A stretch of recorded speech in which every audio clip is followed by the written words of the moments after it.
Elle était trop grande, trop fine, trop silencieuse. Elle ne se sentait pas à l'aise dans son corps ni face au regard des autres. Et puis un jour, elle s'est mise à courir. Et là, tout a changé.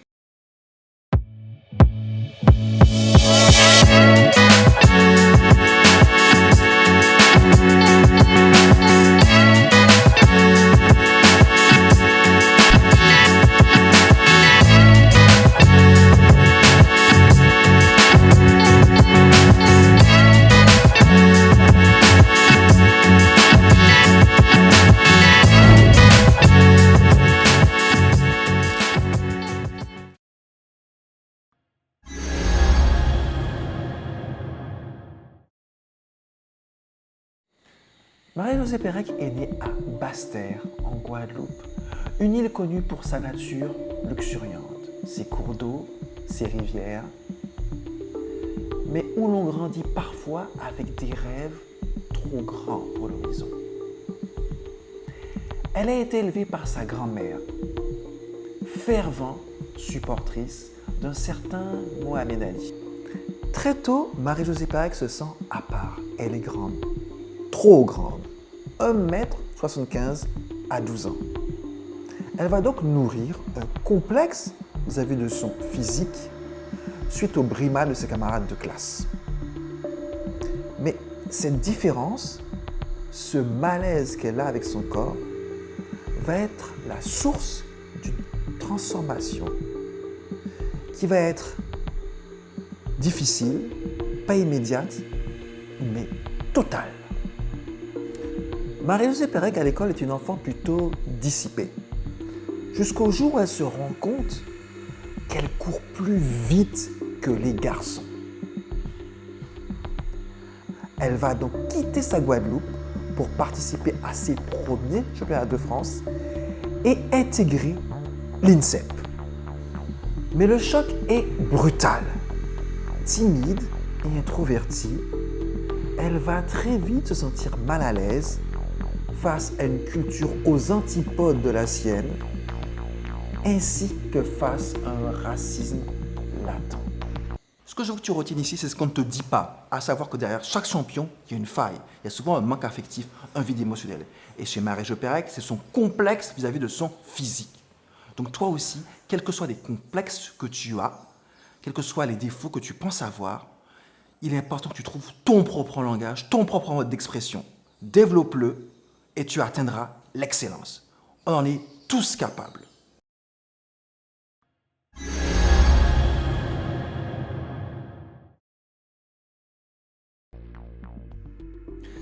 Après les Jeux de Séoul, Marie-Josée Pérec va donc prendre son destin en main. Elle va aller chercher le meilleur entraîneur de France de l'époque, à savoir un certain Jacques Piasenta, un homme reconnu pour sa rigueur technique. Et très vite, le travail paye. Elle va devenir championne du monde du 400 mètres en 91 à Tokyo.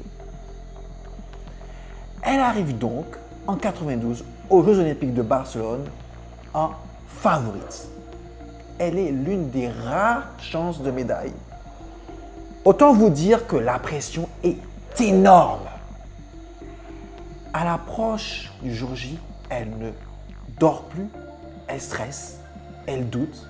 Et pire, son coach, himself, lui communique ses propres angoisses. Autant dire que ça semble mal barré pour gagner une médaille olympique.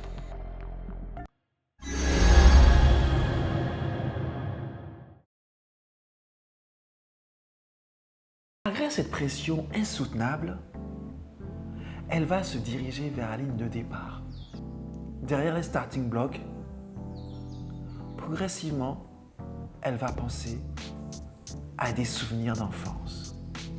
L'image de la Guadeloupe, de ses cours d'eau, de ses rivières, le bruit environnant de cette nature luxuriante va alors occuper son esprit et apaiser progressivement son rythme cardiaque.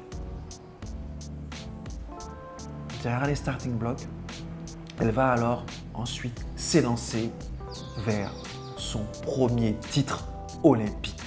Sans s'en rendre compte, Marie-Jo Pérec vient de réaliser une prouesse mentale incroyable. Elle a utilisé ce qu'on appelle, dans le jargon, un ancrage visuel. C'est-à-dire qu'elle a utilisé des souvenirs qui lui étaient chers, des images de sa Guadeloupe, de ses cours d'eau, de ses rivières, afin de pouvoir créer une émotion et apaiser son esprit afin de s'élancer vers la victoire. Toi aussi, tu peux utiliser cette routine de performance. C'est ce qu'a fait Pérec à chaque finale olympique.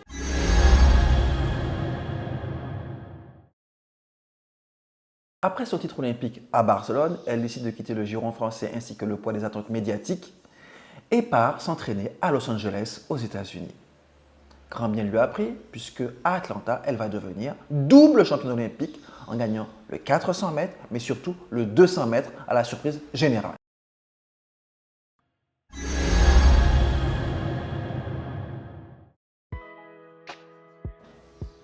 En 2000, elle décide de revenir au JO de Sydney pour un dernier défi.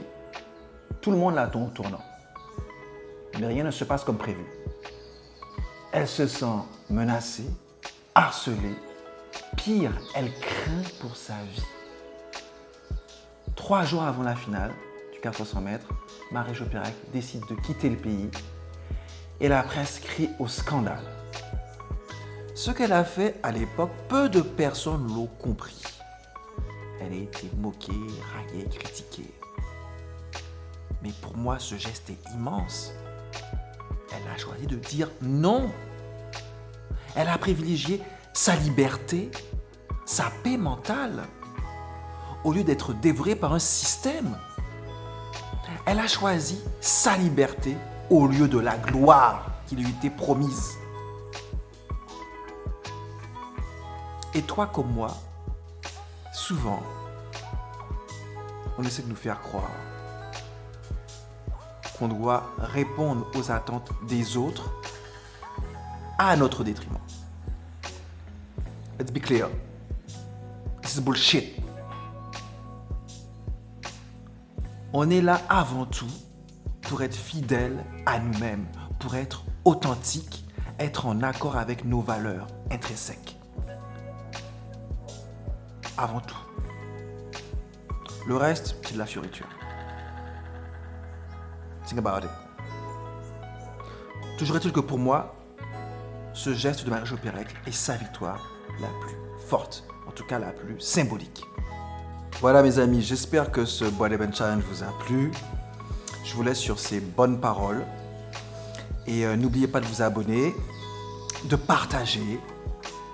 Et n'oubliez surtout pas, quoi qu'il arrive, d'être vous-même. Be bright, be you. Ciao.